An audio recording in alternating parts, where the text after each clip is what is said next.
This particular video is a combination of all the short videos on how to do what's called kit mashing. Kit mashing is when you take the parts of an existing kit and you modify the parts or the design or combine the parts differently to come up with a new rocket. This is a StarTrooper and this is another one. They are built from the StarTrooper kit. It's a fairly small rocket at only 7 inches. It uses the AT engines, and on a 834T will go to 900 feet. Now, I have launched these rockets. They easily vanish into the sky. And I have streamers in these, 9-foot streamers. So these are really fun rockets to fly. And this one I built exactly according to specifications. It looks similar to that. This one I made a little bit differently. I put the fins on, as you can see, upside down, move them back a little bit. So what I'm going to do in this particular video is show you how to build this rocket. This rocket is a combination of these two.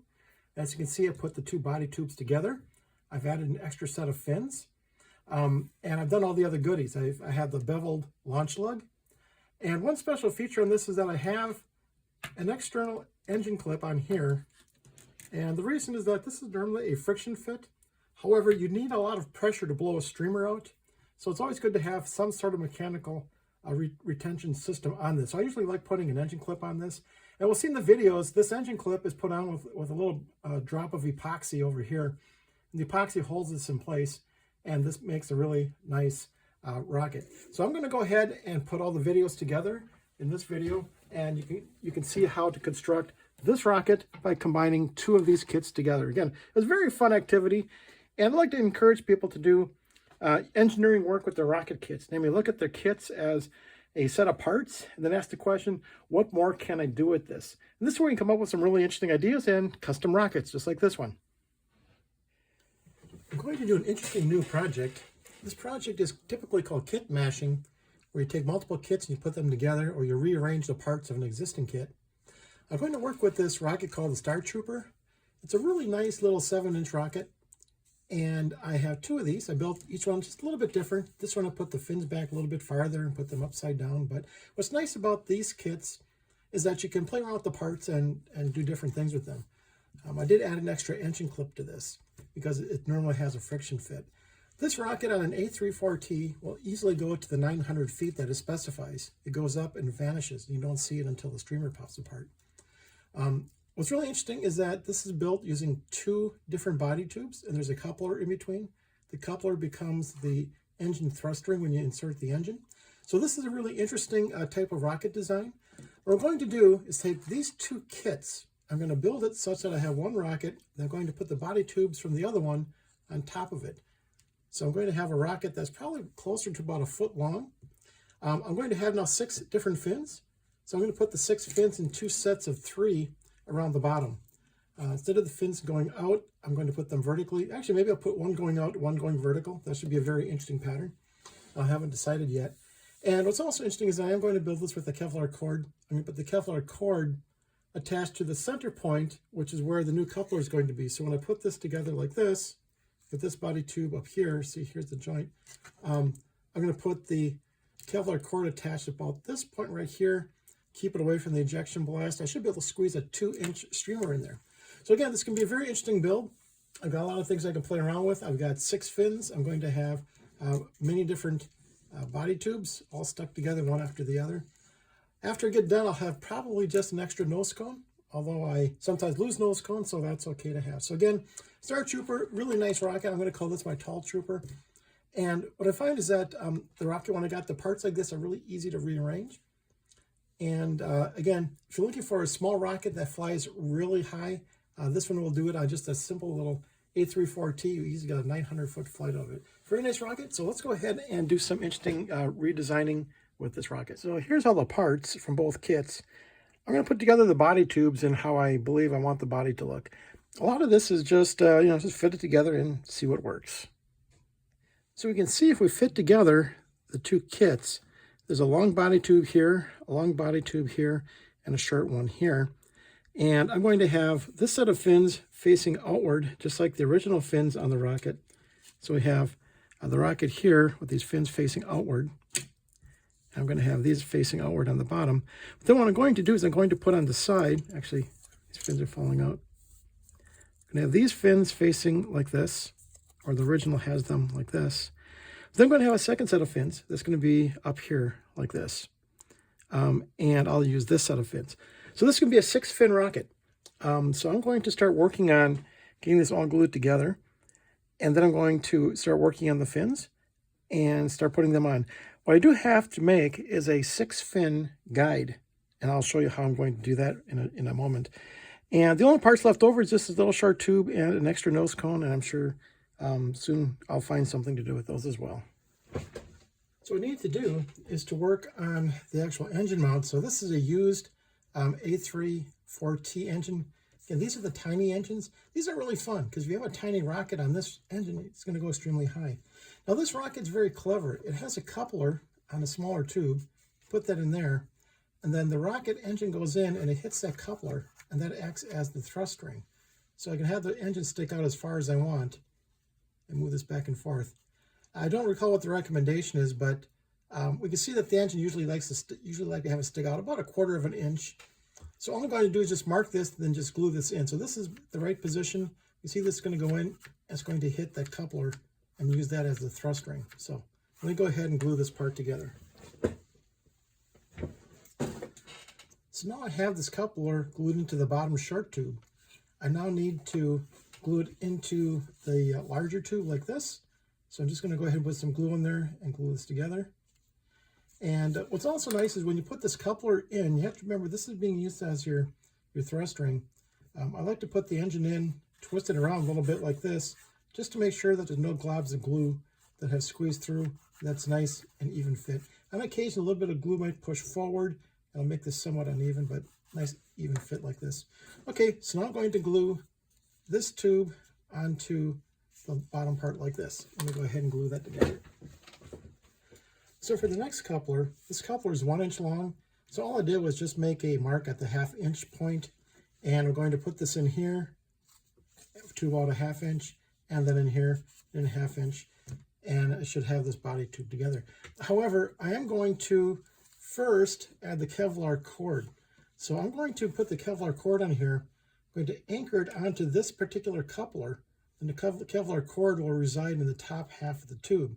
So at this point, it'd be nice just to put this in and start gluing it together. However, I do want to add the Kevlar cord at this particular step. So let me go ahead and show you how to do that. Okay, so what I've done is to take the coupler, and you can see I just drilled a hole halfway between the center point and the end of the coupler. Now I'm going to feed through this the Kevlar cord and then tie a knot onto it. And that's going to allow the Kevlar cord to be anchored to the coupler rather than anchoring it down near the engine. That will keep the Kevlar cord away from the engine heat. Okay, so all I did was just put the Kevlar cord through the hole and the end comes out. And now I'm just going to tie this onto the cord into a slip line knot. Okay, so there I have the slip line knot. All I have to do is just pull this tight, just like that. Now what I'm going to do is pull this cord through the coupler and then glue the cord to the inside of the coupler like I did in a previous video. This will securely anchor this cord inside of the coupler. So let me go ahead and do that. So I've got the cord now just loose. I'm going to go ahead and pull it through and glue it down. Okay, so I've pulled the Kevlar cord through the coupler. More importantly though, I did pull the knot inside. So if you look at this, the knot now is inside. And now what I'm going to do is I'm going to take some CA glue and a piece of paper towel and lie it against this. And that's going to then glue this Kevlar cord very, very well into this coupler. So let me go ahead and do that. So on this coupler, I just pulled it through and held it in place with a piece of tape. And then I added a small piece of paper towel to that. And I squished it down onto the cord, and I added plenty of CA glue. And this goes all the way through down to the bottom. So there's a lot of glue in there, and there's a paper towel to help everything soak together. I'm going to go ahead and put this on a drying rack, which is just a heater that I have with a couple of wires, to help this dry and let this harden up for about a good hour. It's going to take to really get this nice and dry. So let me go ahead and do that. So now the glue inside the coupler is all dry. While this was drying, I sanded down all the fins down. I'm going to have these fins sticking straight out like the original. I'm going to have these fins going up along the side. Should look pretty nice. So these are all sanded, and I have this glue inside all dry. All I have to do now is push this inside of the bottom half. It's a little bit tighter fit because of the cord, but it's still pretty easy. So I'm going to go ahead and put some glue in there and glue this whole thing together just like this. Let me do that. So now I have let this dry for about 10 minutes. I'm going to head put some glue in here, and I'm going to put this through on to here, and our body tube should be done. So let me go ahead and take care of that. Okay, so I glued the top tube on, and of course you do get glue around the Kevlar cord that's down on the coupler, but that's okay. A little bit of that around here is not going to make that much of a difference. So now I just have taken the Kevlar cord, I pulled it tight along the edge, piece of tape. Just going to hold it in place like this for about an hour, let this dry, get everything nice and dry, and then we're going to start working on the fins. Now the interesting thing about the fins is that I need to make a custom fin guide for 6 fins. So let me go ahead and let this dry, and I'll start working on the fin guide. So before I make the fin guide, I want to make sure I have the clip marked out. Now this kit does not come with an engine clip. It usually has a force fit, a friction fit. I don't like using that because usually when you're using streamers, you need a lot of pressure and the engines tend to eject. So all I'm going to do is put the engine back in, then it hits the coupler right here. This is what we planned before. And then you can see we put the clip on here. And at this point now, this is where the clip needs to go in. So let me go ahead and mark that, and then I'm going to put a little slot in the tube to snap that in. Okay, so I marked this off. I then cut a little slot, and I just slid this right in, and it hooks right over the end of the engine. So again, I'm not doing any specific measurements other than just fitting the parts together. And we can see that the engine clip, the top of this has to be at the top of the engine, and this is where the actual coupler is going to be on the inside. So now I'm all set for this. I now have to make a fin guide. The reason I did this first is that the fin guide is going to have to align the engine clip in between 2 of the fins, and that's kind of hard to do once you have the fins in place. So I made sure to put the slot in here for this, so this will be easy to put on later. If you think about the fin guide, it's going to be a little complicated. I have to have 6 fins, an engine clip, and launch lugs. So let me go ahead and get started on that.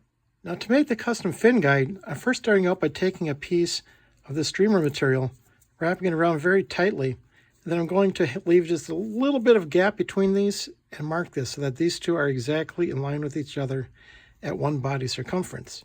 So now I have a nice piece of the streamer material, and I now have an exact distance between these, which is the body diameter. So let me go ahead and space this off into 6 fins. So here's my custom fin guide. What I've done is I marked out the total length across the top. I measured that out to be 45 millimeters. So then I divided the 45 millimeters by the 6 fins to come up with 7.5 millimeters. So I've then marked that out into the 6 fins that I need, every 7.5 millimeters. Between 2 of these, I have placed a launch lug, and the other one I've also placed the engine clip. So it's going to be a very, very busy body tube. So let me go ahead and start marking these out on the body tube. And the reason I put the slot in there for the engine clip first is now I'm going to line up the engine clip with that slot just to make sure that these 2 are exactly in line when I put the engine clip on afterwards. So again, very interesting way to make a custom fin guide. This case I needed 6 fins with a launch lug and an engine clip, and let me go mark the body. So now I have the lines actually transferred to the body tube, and you can see I put a plus on the launch lug, and on the engine clip I have a double plus. Everything else has a single notch. This way I can keep track of exactly what's going on. So let me go ahead and draw the lines out. Okay, now that I have everything marked out, see there's a lot of lines on this body tube. The most important is the one with the plus. This is where the launch lug is going to go. This one extends all the way down to the end of the body, and because I'm going to put 2 launch lugs on here, one at the top, one at the bottom, I do that for almost all my rockets. Then we can see the rest of the lines are all spaced out. I got this additional cross. This is actually where the engine clip is going to go. There's not a lot of space in there, so it's going to be a little bit of a tricky fit, but now you can see why I cut the slot for it before I put the lines on here. Now you can see the rest of the lines are on here, and now it's just a matter of just getting all the fins put on and getting everything glued together. So let me go ahead and take care of that. So I have the fins on. The bottom 3 fins are exactly the way that the original design calls for. They stick straight out, and they're offset by a little bit, about 1/4 of an inch. I decided to take the other 3 fins and mount them just forward of this, see right here, and it gives a really interesting look. So we'll see how this turns out. This should fly. It should be no problem with stability because it's got such a long, large body. So this should be no problem at all. So I'm going to go ahead and put the launch lugs on. And again, I usually put 2 launch lugs on all the time, and I bevel them. And I do have this line on here, which goes all the way down one end to the other, which allowed me to line them both up. So that's why I put that line on there as part of the actual fin guide plan. Okay, let me go ahead and put the launch lugs on. So I put the launch lugs on, and I use 2 launch lugs. Again, I use 2 launch lugs in almost every rocket. One launch lug is right down here. It's nestled in between the 2 fins. And I lined up the end of the launch lug with the bottom of the fin. And I just thought it looked good that way, no particular reason. And the other one, about maybe 3/4 of an inch from the top. And these were the 2 separate launch lugs that came with it. I just put each one on separately. And I use the E6000 glue, which is what I typically use for launch lugs. And again, it's got the consistency of a gel toothpaste.